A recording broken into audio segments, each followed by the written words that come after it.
Hi ವೀಕ್ಷಕರೇ, ಎಲ್ಲರಿಗೂ ನಮಸ್ಕಾರ. ನೋಡಿ, ಪ್ರತಿಯೊಂದು ಗೃಹಲಕ್ಷ್ಮಿ ಫಲಾನುಭವಿಗಳಿಗೆ ಇನ್ನು ಮುಂದೆ 2,000 ಗೃಹಲಕ್ಷ್ಮಿ ಹಣ ಬದಲು ಪ್ರತಿ ತಿಂಗಳು 4,000 ಹಣಕ್ಕೆ ಗೃಹಲಕ್ಷ್ಮಿ ಹಣನ ಏರಿಕೆ ಮಾಡ್ತಾ ಇದ್ದಾರೆ. ಹೌದು ವೀಕ್ಷಕರೇ, ಹೇಗೆ ಗೃಹಲಕ್ಷ್ಮಿ ಹಣ ಏರಿಕೆ ಆಗ್ತಾ ಇದೆ ಅಂತ ನಾನು ನಿಮಗೆ ತಿಳಿಸ್ಕೊಡ್ತೀನಿ. ಅದೇ ರೀತಿ ಸರ್ಕಾರದಿಂದ ಗೃಹಲಕ್ಷ್ಮಿ ಯೋಜನೆಯ 6,000 ಹಣನ ಈಗಾಗಲೇ ಫಲಾನುಭವಿಗಳಿಗೆ ಜಮಾ ಮಾಡಿದ್ದು ನಿಮ್ಮ ಬ್ಯಾಂಕ್ ಖಾತೆಗೆ ಹಣ ಈಗ ಬರ್ತಾ ಇದೆ. ಯಾಕಂದರೆ 6,000 ಹಣ ಬಂದಿರೋದಕ್ಕೆ ಪ್ರೂಫ್ ಆಗಿ ಬ್ಯಾಂಕಿಂದ ಬಂದಿರುವ ಒಂದು ಮೆಸೇಜ್ ಕೂಡ ಸ್ಕ್ರೀನಲ್ಲಿ ಆಗ್ತಾ ಇದ್ದೀನಿ, ನೀವು ಇವಾಗ ನೋಡ್ಬೋದು. ಇದೇ ರೀತಿ ನಿಮ್ಮ ಬ್ಯಾಂಕ್ ಖಾತೆಗೆ 6,000 ಹಣನ ಸರ್ಕಾರ ನಾಳೆ ಭಾನುವಾರ ಜೂನ್ 14ರಂದು ಕರ್ನಾಟಕದ ಒಟ್ಟು 23 ಜಿಲ್ಲೆಗಳಿಗೆ 2 ಹಂತಗಳಲ್ಲಿ ಮಧ್ಯಾಹ್ನ 1 ಗಂಟೆಯ ನಂತರ ಜಮಾ ಮಾಡ್ತಾ ಇದೆ. ಅದೇ ರೀತಿ ರೇಷನ್ ಕಾರ್ಡ್ದಾರರಿಗೆ 3 ಭರ್ಜರಿ ಗುಡ್ಡಿಸ್ನ ಕೊಟ್ಟಿದೆ ಮತ್ತು 6 ಲಕ್ಷಕ್ಕಿಂತ ಅಧಿಕ ಮಹಿಳೆಯರಿಗೆ ಗೃಹಲಕ್ಷ್ಮಿ ಹಣ ಕ್ಯಾನ್ಸಲ್ ಆಗಿದೆ. ಹಾಗಾದರೆ ಸರ್ಕಾರದಿಂದ ಬಂದಿರುವ ಮಾಹಿತಿ ಏನು ಅಂತ ತಿಳ್ಕೊಳ್ಳೋಣ.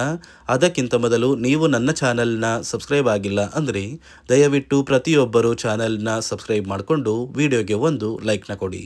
ಹೌದು ವೀಕ್ಷಕರೇ, ಸರ್ಕಾರದಿಂದ ಗೃಹಲಕ್ಷ್ಮಿ ಯೋಜನೆಯ ಪ್ರತಿ ತಿಂಗಳು ಬರುವ 2,000 ಹಣನ 4,000 ಹಣಕ್ಕೆ ಏರಿಕೆ ಮಾಡ್ತಾರೆ ಅಂತ ಸಾಕಷ್ಟು ಕಡೆ ಒಂದು ಮಾಹಿತಿ ಬರ್ತಾ ಇದೆ. ಹಾಗಾದರೆ ನಿಮ್ಮ ಬ್ಯಾಂಕ್ ಖಾತೆಗೆ ಗೃಹಲಕ್ಷ್ಮಿ ಹಣ ಇನ್ನು ಮುಂದೆ ಪ್ರತಿ ತಿಂಗಳು 4,000 ಹಣ ಬರುತ್ತಾ ಅಂತ ನೀವು ಕೇಳ್ಬೋದು. ನೋಡಿ ವೀಕ್ಷಕರೇ, ಕರ್ನಾಟಕದ ನೂತನ ಸಿಎಂ ಅಂದರೆ ಡಿ ಕೆ ಶಿವಕುಮಾರ್ ಅವರು ಗೃಹಲಕ್ಷ್ಮಿ ಯೋಜನೆಯಲ್ಲಿ ಯಾವುದೇ ರೀತಿಯ ಒಂದು ಹಣನ ಏರಿಕೆ ಮಾಡ್ತಾ ಇಲ್ಲ. ಪ್ರತಿ ತಿಂಗಳು ನಿಮ್ಮ ಬ್ಯಾಂಕ್ ಖಾತೆಗೆ ಹೇಗೆ 2,000 ಹಣ ಬರ್ತಾ ಇತ್ತು ಅದೇ ರೀತಿ ಹಣ ಬರುತ್ತೆ. ಈಗಾಗಲೇ 3 ತಿಂಗಳ 6,000 ಹಣ ಬಾಕಿ ಇದೆ. ಸೊ ಇದೀಗ ಡಿ ಕೆ ಶಿವಕುಮಾರ್ ಅವರು ಈ ಬಾಕಿ ಇರುವ 3 ತಿಂಗಳ 6,000 ಹಣನ ಆದಷ್ಟು ಬೇಗ ಫಲಾನುಭವಿಗಳಿಗೆ ಜಮಾ ಮಾಡಿ ಅಂತ ಮಾಹಿತಿ ಕೊಟ್ಟಿದ್ದು ನಿಮ್ಮ ಬ್ಯಾಂಕ್ ಖಾತೆಗೆ ಹಣ ಜಮಾ ಆಗೋದಕ್ಕೆ ಶುರುವಾಗಿದೆ. ನೀವು ಎಷ್ಟು ಬೇಗ ಗೃಹಲಕ್ಷ್ಮಿಗೆ ಮರು ಅರ್ಜಿ ಆಗ್ತೀರಾ ಅಷ್ಟು ಬೇಗ ಹಣ ಬರುತ್ತೆ, ಇಲ್ಲ ಅಂದರೆ ಫಲಾನುಭವಿಗಳಿಗೆ ಹಣ ಕ್ಯಾನ್ಸಲ್ ಆಗುತ್ತೆ. ಇದೇ ಕಾರಣಕ್ಕೆ ಸಾಕಷ್ಟು ಫಲಾನುಭವಿಗಳಿಗೆ ಹಣ ಕ್ಯಾನ್ಸಲ್ ಆಗಿದೆ. ಹಾಗಾದರೆ ಸರ್ಕಾರದಿಂದ ಯಾರಿಗೆಲ್ಲ ಹಣ ಬರುತ್ತೆ, ಯಾರಿಗೆಲ್ಲ ಕ್ಯಾನ್ಸಲ್ ಆಗಿದ್ದು, ಸರ್ಕಾರದಿಂದ ಯಾವ ರೀತಿಯ ಹೊಸ ಬದಲಾವಣೆಗಳು ಬಂದಿದೆ ಅಂತ ತಿಳಿಸ್ಕೊಡ್ತೀನಿ.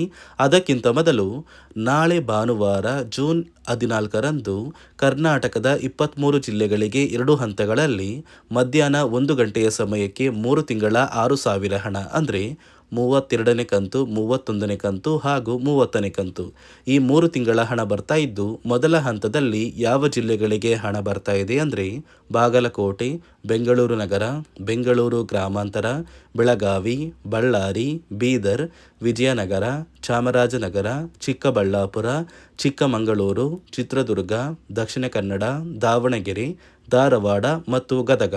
ಅದೇ ರೀತಿ ಎರಡನೆಯ ಹಂತದಲ್ಲಿ ಕಲಬುರಗಿ, ಹಾಸನ, ಹಾವೇರಿ, ಕೊಡಗು, ಕೋಲಾರ, ಕೊಪ್ಪಳ, ಮಂಡ್ಯ, ಮೈಸೂರು, ರಾಯಚೂರು, ರಾಮನಗರ, ಶಿವಮೊಗ್ಗ, ತುಮಕೂರು, ಉಡುಪಿ, ಉತ್ತರ ಕನ್ನಡ ಮತ್ತು ಯಾದಗಿರಿ ಹೀಗೆ 3 ತಿಂಗಳ 6,000 ಹಣನ ಫಲಾನುಭವಿಗಳಿಗೆ ಸರ್ಕಾರ ಜಮಾ ಮಾಡ್ತಾ ಇದೆ. ಆದರೆ ನೀವು ಗೃಹಲಕ್ಷ್ಮಿಗೆ ಮರು ಅರ್ಜಿ ಹಾಕಬೇಕು ಮತ್ತು ಹೊಸ ನಿಯಮಗಳನ್ನ ಪಾಲಿಸಬೇಕು. ಹಾಗಾದರೆ ಸರ್ಕಾರದಿಂದ ಏನೆಲ್ಲ ಹೊಸ ಬದಲಾವಣೆಗಳು ಬಂದಿದೆ ಅಂತ ಕೂಡ ತಿಳಿಸ್ಕೊಡ್ತಾ ಇದ್ದೀನಿ. ನಿಮ್ಮ ಬ್ಯಾಂಕ್ ಖಾತೆಗೆ ಗೃಹಲಕ್ಷ್ಮಿ ಯೋಜನೆಯ 3 ತಿಂಗಳ 6,000 ಹಣ ಜಮಾ ಆಗಬೇಕು ಅಂದರೆ ನೀವು ಆದಷ್ಟು ಬೇಗ ಗೃಹಲಕ್ಷ್ಮಿಗೆ ಮರು ಅರ್ಜಿನ ಹಾಕೋದು ಕಡ್ಡಾಯ. ಯಾವ ಕಾರಣಕ್ಕೆ ನೀವು ಮರು ಅರ್ಜಿ ಹಾಕಬೇಕು ಅಂತ ಕೂಡ ತಿಳಿಸ್ಕೊಡ್ತಾ ಇದ್ದೀನಿ. ನೋಡಿ ವೀಕ್ಷಕರೇ, ಸುಮಾರು 2ರಿಂದ 3 ಲಕ್ಷಕ್ಕಿಂತ ಅಧಿಕ ಮಹಿಳೆಯರಿಗೆ ಗೃಹಲಕ್ಷ್ಮಿ ಹಣನ ಸರ್ಕಾರ ಕ್ಯಾನ್ಸಲ್ ಮಾಡಿದೆ. ಯಾಕಂದರೆ ಈ 3 ಲಕ್ಷಕ್ಕಿಂತ ಅಧಿಕ ಫಲಾನುಭವಿಗಳ ಬ್ಯಾಂಕ್ ಖಾತೆಗೆ ಪ್ರತಿ ತಿಂಗಳು ಗೃಹಲಕ್ಷ್ಮಿ ಹಣ ಜಮಾ ಆಗ್ತಾ ಇತ್ತು. ಸುಮಾರು ಸಾಕಷ್ಟು ಫಲಾನುಭವಿಗಳು ಮರಣ ಹೊಂದಿದ್ದಾರೆ. ಆ ಮರಣ ಹೊಂದಿರುವ ಫಲಾನುಭವಿಗಳ ಒಂದು ಸಂಖ್ಯೆ 2 ಲಕ್ಷಕ್ಕಿಂತ ಜಾಸ್ತಿ ಇದೆ. ಇದೇ ಕಾರಣಕ್ಕೆ ಪ್ರತಿ ಫಲಾನುಭವಿಗಳು ಗೃಹಲಕ್ಷ್ಮಿಗೆ ಮರು ಅರ್ಜಿನ ಹಾಕಿ ನಿಮ್ಮ ಬ್ಯಾಂಕ್ ಖಾತೆಗೆ ನೀವು ಹಣ ಪಡಿಬೇಕು.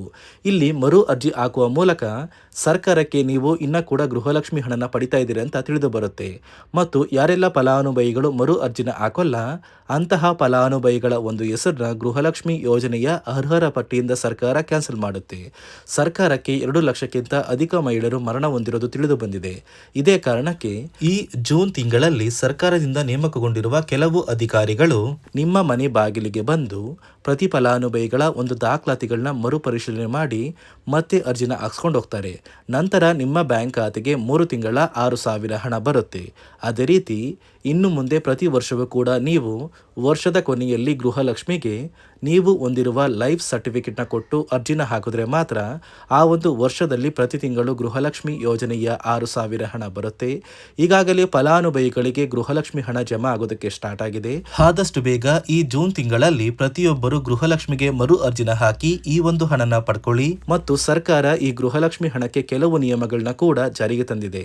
ಅದೇ ರೀತಿ ರೇಷನ್ ಕಾರ್ಡ್ ಹೊಂದಿರುವ ಪ್ರತಿಯೊಂದು ಕಾರ್ಡ್ದಾರರಿಗೂ ಕೂಡ ಸರ್ಕಾರ 3 ಮುಖ್ಯವಾದ ಭರ್ಜರಿ ಗುಡ್ ನ್ಯೂಸ್ನ ಕೊಟ್ಟಿದ್ದು, ಮೊದಲ ಒಂದು ಗುಡ್ ನ್ಯೂಸ್ ಬಂದು ಸರ್ಕಾರ ಹೊಸ ರೇಷನ್ ಕಾರ್ಡ್ಗೆ ಅರ್ಜಿನ ಸ್ವೀಕಾರ ಮಾಡ್ತಾ ಇದೆ.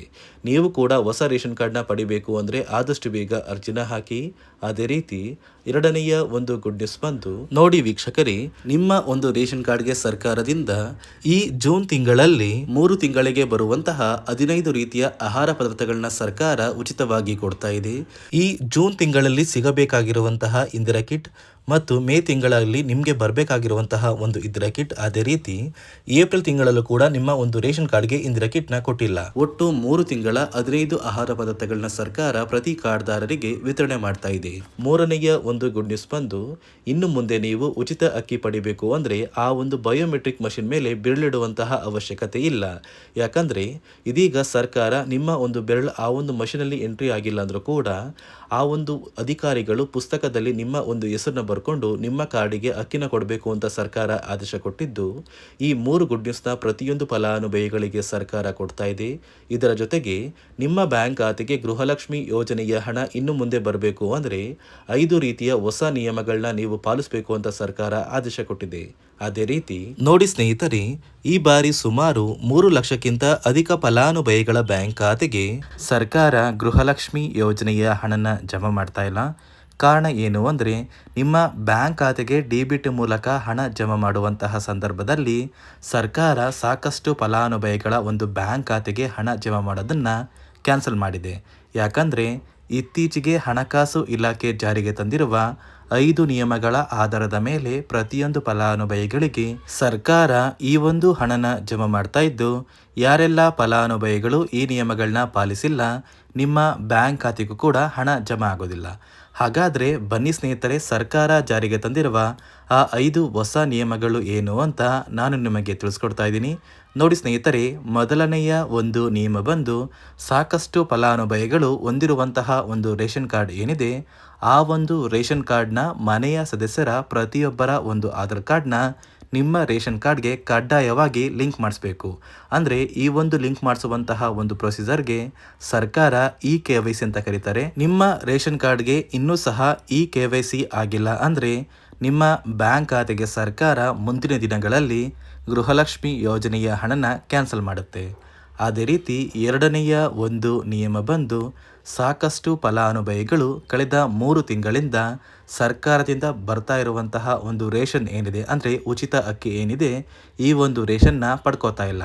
ಒಂದು ವೇಳೆ ಕಳೆದ 3 ತಿಂಗಳಿಂದ ನೀವು ರೇಷನ್ನ ಪಡ್ಕೊಂಡಿಲ್ಲ ಅಂದರೆ ಸರ್ಕಾರ ನಿಮ್ಮ ಬಳಿ ಇರುವಂತಹ ಒಂದು ರೇಷನ್ ಕಾರ್ಡ್ನ ಕ್ಯಾನ್ಸಲ್ ಮಾಡುತ್ತೆ. ನಿಮ್ಮ ರೇಷನ್ ಕಾರ್ಡ್ನ ಸರ್ಕಾರ ಕ್ಯಾನ್ಸಲ್ ಮಾಡಿದರೆ ನಿಮ್ಮ ಬ್ಯಾಂಕ್ ಖಾತೆಗೆ ಗೃಹಲಕ್ಷ್ಮಿ ಯೋಜನೆಯ ಹಣ ಇರ್ಬೋದು ಮತ್ತು ಸರ್ಕಾರದಿಂದ ಬರುವಂತಹ ಒಂದು ಸೌಲಭ್ಯಗಳನ್ನ ನೀವು ಕಳ್ಕೋಬೇಕಾಗುತ್ತೆ. ಅದೇ ರೀತಿ ಮೂರನೆಯ ಒಂದು ನಿಯಮ ಬಂದು, ನೋಡಿ ಸ್ನೇಹಿತರೆ, ನಿಮ್ಮ ಬಳಿ ಇರುವಂತಹ ಒಂದು ಆಧಾರ್ ಕಾರ್ಡ್ ಏನಿದೆ ಆ ಒಂದು ಆಧಾರ್ ಕಾರ್ಡ್ನ ಕಳೆದ 15 ವರ್ಷಗಳಲ್ಲಿ ನೀವು ಯಾವುದೇ ರೀತಿಯ ಒಂದು ತಿದ್ದುಪಡಿನ ಮಾಡಿಸಿಲ್ಲ ಅಂದರೆ ನಿಮ್ಮ ಬ್ಯಾಂಕ್ ಖಾತೆಗೆ ಸರ್ಕಾರ ಗೃಹಲಕ್ಷ್ಮಿ ಯೋಜನೆಯ ಹಣನ ಕ್ಯಾನ್ಸಲ್ ಮಾಡುತ್ತೆ. ಯಾಕಂದರೆ ಸರ್ಕಾರದಿಂದ ಬಂದಿರುವಂತಹ ಒಂದು ಆದೇಶದ ಪ್ರಕಾರ ಪ್ರತಿಯೊಂದು ಫಲಾನುಭವಿಗಳು ಕಳೆದ 15 ವರ್ಷಗಳಲ್ಲಿ ಯಾವುದೇ ರೀತಿಯ ಒಂದು ತಿದ್ದುಪಡಿನ ನಿಮ್ಮ ಆಧಾರ್ ಕಾರ್ಡ್ಗೆ ನೀವು ಮಾಡಿಸಿಲ್ಲ ಅಂದರೆ ಕಡ್ಡಾಯವಾಗಿ ಆದಷ್ಟು ಬೇಗ ನಿಮ್ಮ ಆಧಾರ್ ಕಾರ್ಡ್ಗೆ ತಿದ್ದುಪಡಿನ ಮಾಡಿಸಿ. ಅದೇ ರೀತಿ ನಾಲ್ಕನೆಯ ಒಂದು ನಿಯಮ ಬಂದು, ನಿಮ್ಮ ಕುಟುಂಬದ ಒಂದು ವಾರ್ಷಿಕ ಆದಾಯ 7 ಲಕ್ಷಕ್ಕಿಂತ ಕಡಿಮೆ ಇರಬೇಕು. ಒಂದು ವೇಳೆ ನಿಮ್ಮ ಕುಟುಂಬದ ವಾರ್ಷಿಕ ಆದಾಯ 7 ಲಕ್ಷಕ್ಕಿಂತ ಜಾಸ್ತಿ ಇದ್ದರೆ ನಿಮ್ಮ ಬ್ಯಾಂಕ್ ಖಾತೆಗೆ ಸರ್ಕಾರ ಗೃಹಲಕ್ಷ್ಮಿ ಯೋಜನೆಯ ಹಣನ ಕ್ಯಾನ್ಸಲ್ ಮಾಡುತ್ತೆ. ಅದೇ ರೀತಿ 5ನೆಯ ಒಂದು ನಿಯಮ ಬಂದು, ನಿಮ್ಮ ಕುಟುಂಬದ ಸದಸ್ಯರು ಅಥವಾ ಗೃಹಲಕ್ಷ್ಮಿ ಯೋಜನೆಯ ಫಲಾನುಭವಿಗಳು ಯಾರು ಕೂಡ ಸರ್ಕಾರಿ ನೌಕರರಾಗಿ ಕಾರ್ಯನಿರ್ವಹಿಸ್ತಾ ಇರಬಾರ್ದು. ಒಂದು ವೇಳೆ ನಿಮ್ಮ ಕುಟುಂಬದಲ್ಲಿ ಯಾರೇ ಆಗಿದ್ರೂ ಸರ್ಕಾರಿ ನೌಕರರಾಗಿ ಕಾರ್ಯನಿರ್ವಹಿಸ್ತಾ ಇದ್ದರೆ ನಿಮ್ಮ ಬ್ಯಾಂಕ್ ಖಾತೆಗೆ ಗೃಹಲಕ್ಷ್ಮಿ ಯೋಜನೆಯ ಹಣ ಕ್ಯಾನ್ಸಲ್ ಆಗುತ್ತೆ. ಈ 5 ನಿಯಮಗಳ ಆಧಾರದ ಮೇಲೆ ಪ್ರತಿಯೊಂದು ಫಲಾನುಭವಿಗಳಿಗೆ ಸರ್ಕಾರ ಹಣ ಜಮಾ ಮಾಡ್ತಾ ಇದೆ. ಒಂದು ವೇಳೆ ನೀವು ಈ 5 ನಿಯಮಗಳನ್ನ ಪಾಲಿಸಿಲ್ಲ ಅಂದ್ರೆ ನೀವು ಕೂಡ ಗೃಹಲಕ್ಷ್ಮಿ ಯೋಜನೆಯ ಹಣದಿಂದ ವಂಚಿತರಾಗಬೇಕಾಗುತ್ತೆ. ನೋಡಿ ವೀಕ್ಷಕರೇ, 3 ತಿಂಗಳ 6,000 ಗೃಹಲಕ್ಷ್ಮಿ ಹಣನ ಸರ್ಕಾರ ನಿಮ್ಮ ಬ್ಯಾಂಕ್ ಖಾತೆಗೆ ಜಮಾ ಮಾಡುವುದಾಗಿ ನಿರ್ಧಾರ ಮಾಡಿದ್ದು, ನಾಳೆ ಭಾನುವಾರ ಜೂನ್ 14ರಂದು 23 ಜಿಲ್ಲೆಗಳಿಗೆ ಹಣ ಬರ್ತಾ ಇದೆ.